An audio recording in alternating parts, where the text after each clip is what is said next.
क्या आप अपने आयोजनों को एक नए रंग में रंगने के लिए तैयार हैं? क्योंकि आरके केटरिंग लेकर आया है ऐसा ऑफर जिसमें होगी आपकी बचत ही बचत। आरके केटरिंग खंडवा शहर वासियों के लिए birthday, kitty party, meetings, anniversary, engagement, baby shower और अन्य आयोजनों के लिए बैंक्वेट हॉल की व्यवस्था करता है, वो भी बिल्कुल मुफ्त। और यह तो बस शुरुआत है, क्योंकि हमने सोचा है आपके लिए कुछ और भी खास। तो क्यों ना आज ही हमसे संपर्क करें और जाने अपने ऑफर का सस्पेंस जो है सिर्फ आपके लिए।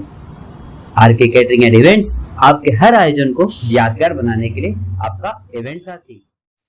अभी कुछ समय पूर्व में शिवाजी चौक एरिया में एक झंडा फहराने की बात को लेकर कुछ विवाद क्रिएट हुआ था, जिसमें कुछ संगठन के पदाधिकारी लोग वो झंडा फहराए जाने पर आक्रोशित थे और वो लोग जो है एफआईआर करवाने के लिए थाने में आए थे और उनकी एफआईआर और उनकी बातचीत से और उनकी बात रखने से जो है एफआईआर कायमी कर ली गई थी। तो एफआईआर कायमी कर ली गई थी और वो जो लड़के पकड़े हैं जिन पे जो आरोप था झंडा फहराने का, उन्हें जेल भी भेज दिया गया, तो न्याय भी मिल गया आप लोगों को।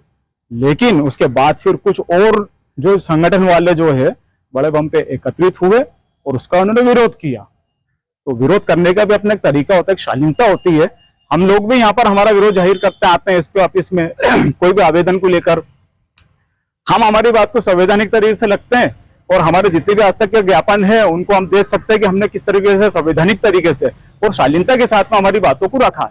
लेकिन वहां जो लोग इकट्ठा हुए थे तो उन्होंने विचार अभिव्यक्ति के नाम पर संविधान की धज्जियां उड़ाई, खुल्लम खुल्ला वहां पर उन्होंने तो इसके विरोध में जो है एक पदाधिकारी ने कहा कि ऐसे लोगों को, ऐसे आतंकियों को जहां भी मिलेंगे ढूंढ ढूंढ कर हम मारेंगे। तो ये हमारे लिए एक चिंता का विषय हो गया था और समस्त मुस्लिम समाज इस शब्दों से आक्रोशित भी है कि चूंकि कोई घटना घटित हो गई तो इसकी जिम्मेदारी फिर कौन लेगा? इसकी जिम्मेदारी क्या हमारे पुलिस प्रशासन लेगा या कौन जिम्मेदार होगा इस चीज का? और क्या हमारा संविधान को विचार अभिव्यक्ति के नाम पे इस तरीके का अधिकार देता है कि आप ढूंढ ढूंढ के मारोगे, चुन चुन के मारोगे उनको, वो भी जो अपने देश के नागरिक है? यानी वो ये ना मैं आपसे कहना चाहूंगा कि जो अयोध्या में मैं उन लोगों से बोलना चाहूंगा जो ढूंढ ढूंढ के मारने की बात कर रहे हैं।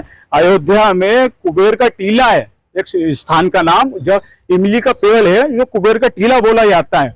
वहां पर एक हिस्ट्री देखना, आपने पढ़ना, जो आर्कियोलॉजिकल सर्वे ने टांग के रखी है, जिसमें मौलवी आमिर अली और बाबा राम शरण दास दोनों की हिस्ट्री, जिन्होंने अंग्रेजों के खिलाफ में जो है जंग आजादी का आगाज वहां से किया था, उनको अंग्रेजों ने दूसरों को हिदायत देने के लिए, डर बिठाने के लिए फांसी के एक फंदे पर टांग दिया था कि लोग इबरत ले कि हमारे खिलाफ कोई नहीं जाए। आज वो एक फांसी के फंदे पर दोनों को टांगा गया। बोलने का अर्थ यह है कि हमारे हिंदू मुस्लिम भाई ने एक कांधे से कांधा मिलाकर देश को आजादी दिलाया। क्या इस दिन के लिए दिलाया था कि हम आपस में लड़ें?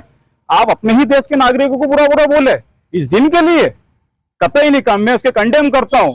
वहां पर यदि आपको रखना है तो आपको नाराजगी थी कि किसी ने फिलिस्तीनी झंडे फहराए, तो आप उसके अगेंस्ट में वहां पर इजराइल के झंडे फहरा रहे हो, उसके इजराइल के झंडे फैला रहे हो, उल्टे सीधे नारे लगाकर उत्तेजित कर रहे हो। तो हमने आदरणीय जो एडीसी साहब से इसी बारे में बात रखी कि चिंता का विषय, इस पर कड़ा एक्शन लिया जाए, इस पर कड़ा रोल लिया जाए। और मैं एक और बात बोलूंगा कि जिन लोगों ने उन लोगों जो रिपोर्ट डाली थी जिन लड़कों की, वो पदाधिकारी अपने ही देश के नागरिकों को जिहादी, अधर्मी, विधर्मी जैसे शब्दों से जो अलंकृत करते हैं, क्या ये क्राइम की श्रेणी में नहीं आएगा? क्या ये देशद्रोह की श्रेणी में नहीं आएगा? ये क्या क्राइम नहीं है क्या? आज हम देखेंगे उत्तर प्रदेश में योगी जी ने आज फलों की दुकानें पर लिख दिया, वो आदेश जारी कर दे कि अपने अपने नाम लिखो। अलग अलग देश को विभाजित करने की बात की जा रही है। क्या ये क्राइम की श्रेणी में नहीं आएगा? आप लोग यहाँ आवेदन देने, ज्ञापन देने नहीं जाते, यहाँ आक्रोश जाहिर नहीं करते अपन लोगों का, यहाँ आक्रोश जाहिर करो। मैं चाहूंगा, मैं स्पष्ट बोलूंगा कि हमारा हिंदू समाज जो है सबसे ज्यादा पढ़ने लिखने में आगे है। लाखों रुपए लगाकर पढ़ाते हो बच्चों को, डिग्री बड़ी बड़ी लेते हैं, तो आप उनके लिए आवेदन दो कि भाई सरकार से नौकरी मांगो, बेरोजगारी बढ़ रही, महंगाई बढ़ रही है, तो ये जो है आपके समाज का इसमें हित होगा। बस अपने ही देश के नागरिकों को यानी शुद्ध भाषा में बोलो माइनॉरिटी को नीचे दिखाना और अनर्गल बकना, ये हम कतई बर्दाश्त नहीं करेंगे। किनके खिलाफ दिया आपने? आज हमने जो एक वीर जागरण मंच, क्या संगठन का नाम है, उनके विरुद्ध जो जो लग गए थे हमने यहाँ शिकायत करी है। और मैं एक और बात बोलना चाहूंगा, मैं एक और बात बोलना चाहूंगा लास्ट में कि अच्छी है ये प्रेम की गंगा बहने दो, क्यों करते हो देश में दंगा रहने दो, हमको भगवा और चिश्ती रंगों में मत बांटो, घर की छत के ऊपर एक तिरंगा रहने दो।